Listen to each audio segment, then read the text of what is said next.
Hello everyone, good morning. আজকে চলে এলাম একটি নতুন ব্লগ নিয়ে। আশা করি আপনাদের সকলেরই খুব ভালো লাগবে। এখন বাজে ঘড়িতে 7টা আর আমরা সপরিবার মিলে রওনা দিয়ে দিয়েছি দীঘা যাওয়ার পথে। আর এখন দীঘা যাওয়ার মেন উদ্দেশ্য হলো জগন্নাথ ধাম মন্দির দর্শনের জন্য। আমাদের বাড়ি থেকে দীঘার ডিস্টেন্স হলো 196 কিলোমিটার, মানে 4.5 ঘন্টার রাস্তা। আর ওই যে সামনে রেড কালারের গাড়িটা, ওনারাও যাচ্ছে আমাদের সাথে। আমরা মোট 3টে ফ্যামিলি যাচ্ছি। সামনে একটি গাড়ি এগিয়ে গেছে আর আমরা পিছনে আছি। যে আমরা বেরিয়ে পড়লাম আর আমার সিট সব থেকে পিছনে, তো আমি জুলিকে নিয়েই থাকি। জুলি আর আমি দুজন দেখা যাক আমাদের জার্নি কেমন হয়। তুই কি করছিস? হ্যাঁ, হাই হ্যালো বন্ধুরা। ড্রাইভারকে বুঝতে পারছে না, ও যতবার দেখছে ততবার মনে করছে গাড়িতে কিছু করছে। স্বপন কাকু যখনই এসে দেখছে ওনা হা হয়ে গেছে। গাড়িটা তাহলে এতক্ষণ কে চালালো? ভোরবেলা বেরিয়ে গাড়িতে পাম্প দিতে কত কত জায়গায় দোকান বন্ধ, দুপুর হয়ে গেল মনে হচ্ছে।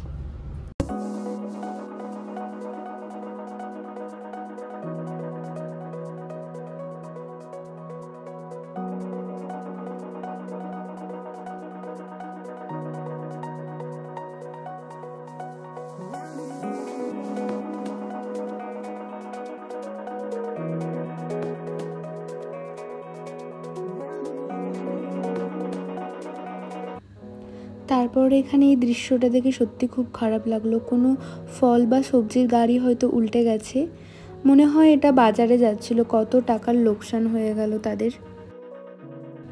এখন আমরা পার হচ্ছি কোলাঘাট ব্রিজ, আর ওই যে রেলওয়ে ব্রিজটা দেখা যাচ্ছে ওই পারে। আর আমরা ঠিক করেছি যে ব্রিজটা পেরিয়ে গিয়ে একটা মার্কেট প্লেস আছে, সেখানে গিয়ে ব্রেকফাস্টটা সেরে নেব। কারণ আমরা তো অনেক ভোর ভোর বাড়ি থেকে বেরিয়েছি, তখন এত তাড়াতাড়ি কিছু খাওয়া সম্ভব ছিল না। তাই ভেবেছি যে ওখানে মার্কেট প্লেস আছে, ওখানে গিয়েই কোথাও একটা খেয়ে নেব।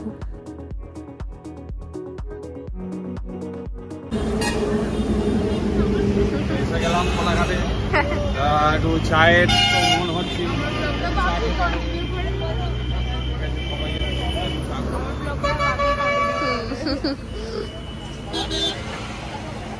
আপাতত গাড়িতে রয়ে গেছে। হ্যাঁ, ওকে নামালে ও যা করবে এতজনকে দেখে।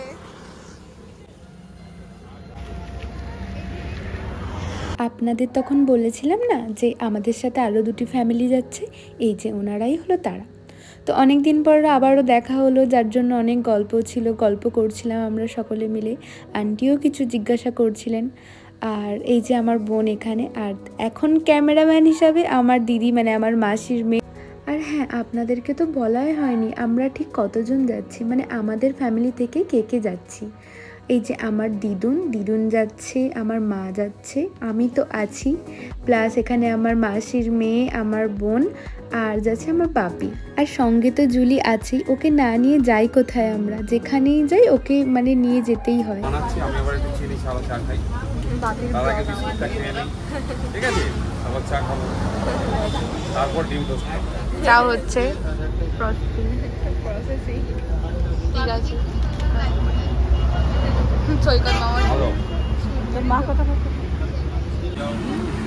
আমরা এখন ডিম টোস্ট খাচ্ছি।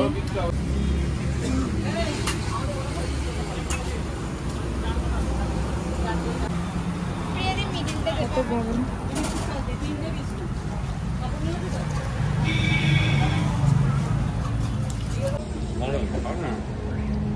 ভিডিও পেয়েছিল কোলাঘাট থেকে এসে সকালে বেরিয়েছি 4টার সময়, গাড়ি ফের বাস করেছি, খেতেটাও পেয়ে গেছি। খেতের সঙ্গে খাচ্ছি তো, আর ভালোই লাগছে।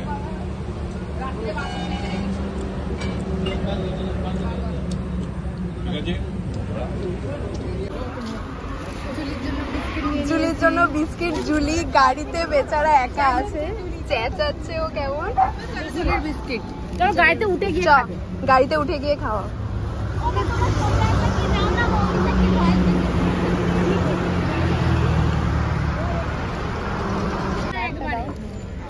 চল চল আমি যাচ্ছি। দেখে দিদার লেগে যাবে।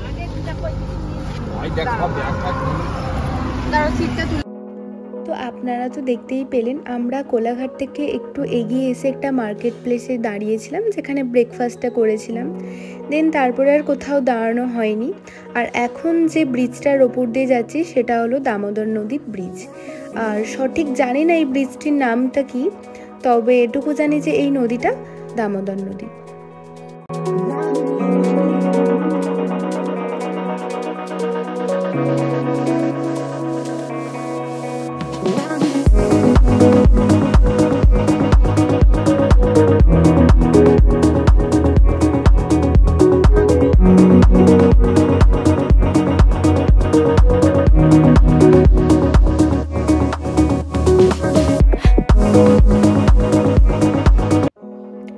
এইগুলো দেখুন কত সুন্দর, এগুলো সিমেন্ট দিয়ে স্ট্রাকচারগুলো তৈরি করা হয়েছে। এখানে আছে আমাদের হনুমানজি, তারপর নানান রকমের ডিজাইনের স্ট্রাকচার, আর ওইদিকে আছে স্বামী বিবেকানন্দের একটি মূর্তি।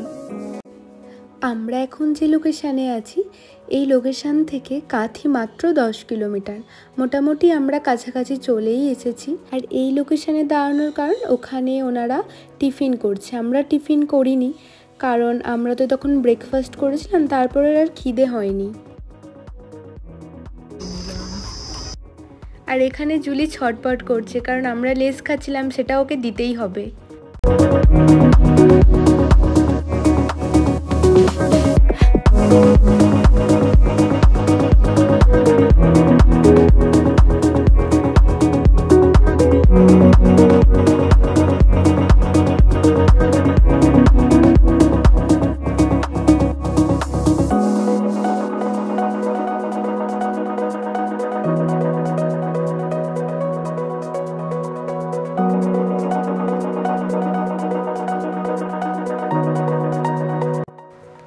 ফাইনালি আমরা পৌঁছে গেলাম দীঘা, আর দেখা যাচ্ছে দীঘার মেন গেট।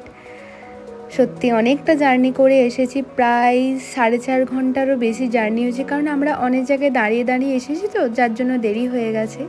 আর সত্যি গেটটা খুবই সুন্দর, দেখে খুব ভালো লাগছে।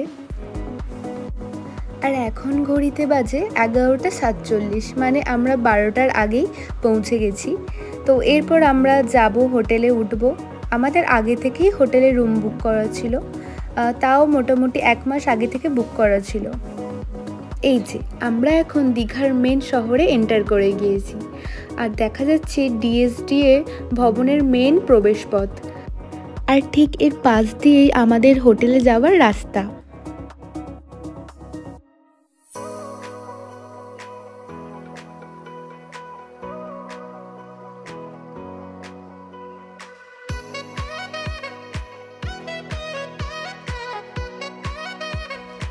এই যে আমরা এখন চলে এসেছি আমাদের হোটেলের খুব কাছাকাছি। আমাদের হোটেলের নাম হলো দ্য গোল্ডেন সান। আপনাদের হয়তো অনেকেরই এই জায়গাটা খুবই চেনা পরিচিত।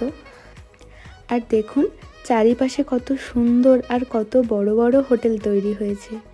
সত্যি আমি যখন আজ থেকে 10 বছর আগে এসেছিলাম, তখনের দীঘা আর এখনের দীঘা সত্যিই মানে কোনো তুলনা হয় না, টোটালি আলাদা, কেউ চিনতেই পারবে না।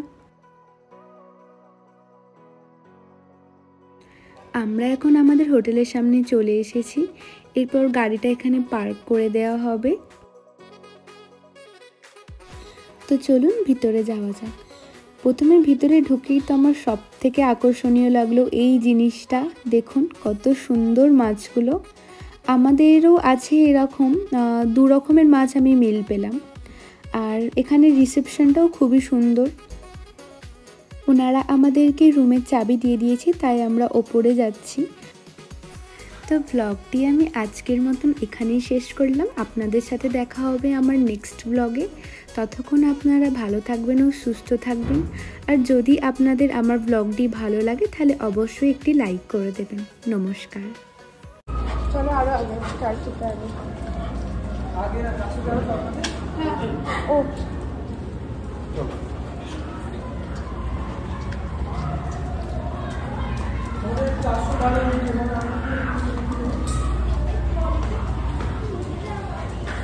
কোন দিকে? নিচে?